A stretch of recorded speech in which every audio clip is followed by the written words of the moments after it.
House Agriculture Committee Chairman Mike Conaway, R. Texas, top left, and Vice-Chairman Glenn Thompson, R. PA, top right, with Rep. Al Lawson, D. Florida, bottom. Listen as committee members assemble on April 18, 2018 to craft a new farm bill that includes an overhaul of the food stamp program. Republicans want stricter work mandates on the nation's more than 40 million food stamp recipients. J.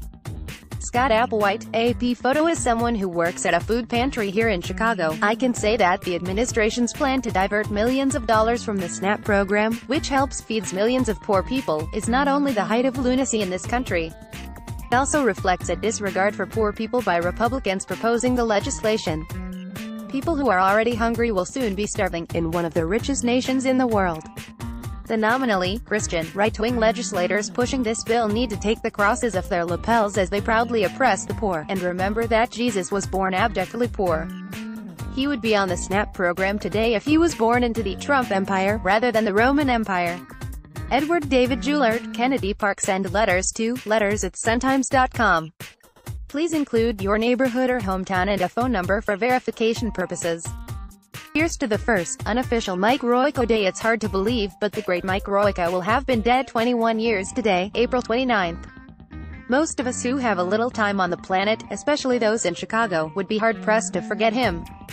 During these trying times in America, and most especially Chicago, wouldn't it be great to hear and read his take on the whole thing?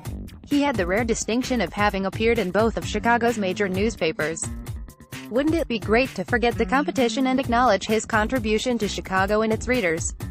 Life goes on, but every once in a while, especially in his case, it's okay to remember the past.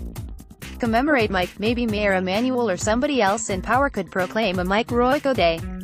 Bob Angioni, Miramar Beach, Florida. Illinois Dems showed cowardice when real change was within reach. It seems the democratically controlled Illinois General Assembly couldn't muster enough votes to override Gov.